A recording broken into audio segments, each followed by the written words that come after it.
भी हम धर्म करें, ध्यान करें, भजन करें, सिमरन करें, वो शास्त्र मर्यादा के अंदर होना चाहिए, शास्त्र विपरीत नहीं होना चाहिए। तुमने जो भी जीवन के अंदर आत्म कल्याण की पद्धति अपनाई है, वो देखो कि शास्त्र से इसका मेल खा रहा है या नहीं खा रहा है। अगर उस पद्धति का शास्त्र से मेल नहीं खा रहा तो वो आसुरी साधना हो जाएगी, उसमें असुर प्रवेश कर जाएगा। अच्छा, कोई योग ज्ञान ध्यान के मार्ग पर चला तो देखो ये योग ज्ञान ध्यान का जो धारणा ध्यान समाधि का जो हमने मार्ग पकड़ा है, ये शास्त्र सम्मत है या नहीं है। अगर वो शास्त्र सम्मत नहीं है तो योग तो असुरों ने भी बहुत किया है तो उस योग में असुर प्रवेश कर जाएगा।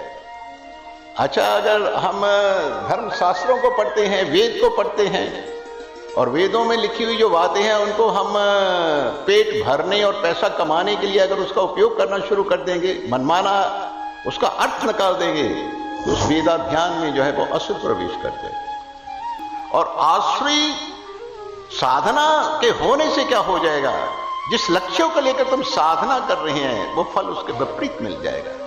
अनर्थाया भवेयुसते पूरत निष्ठम तथा सतः। कर रहे हैं जीवन में मंगल कल्याण की साधना और वो सब कुछ उल्ट ही हो जाएगा। तो जब लोग शास्त्र के विरुद्ध धर्म का आचरण करते हैं तो धर्म के आचरण में असुर प्रविष्ट हो जाएगा। ये याद रखो, जो भी करो उसमें देखो शास्त्र इसका आदेश क्या देता है, शास्त्र में क्या लिखा है, ये बात शास्त्र से, फिर शास्त्र बने किस लिए। कौन सा काम ठीक है, कौन सा काम गलत है, इसका फिर हमें पता कैसे लगेगा। इसी के लिए तो शास्त्र बने।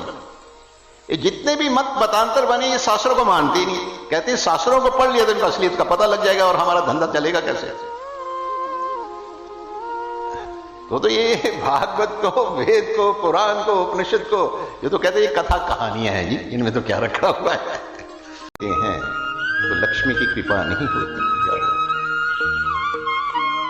ये तीन चीजें इसके साथ रहती हैं। इनमें फंस करके जो हमने अनातन काम किए उनके फलस्वरूप नर्क भोगना पड़ेगा, और जरा मृत्यु लोक में जब जन्म मिलेगा तो सांप के शरीर में आना पड़ेगा।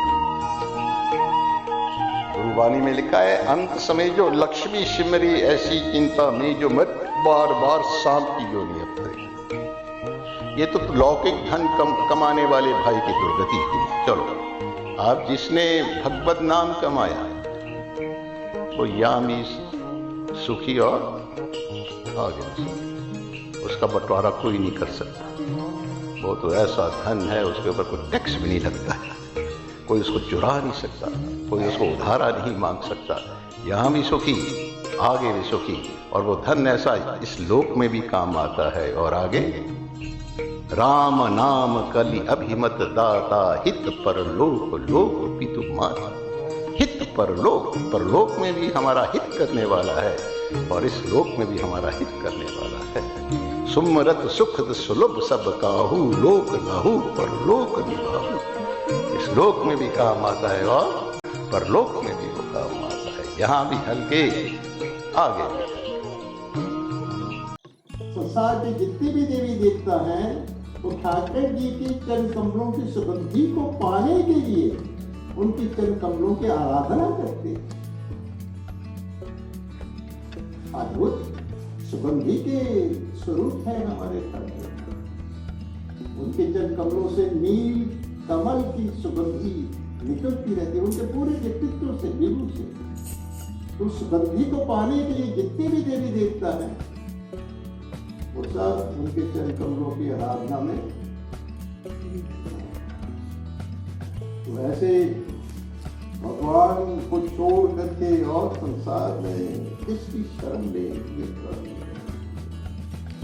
उनको छोड़ करके है कौन और कुछ।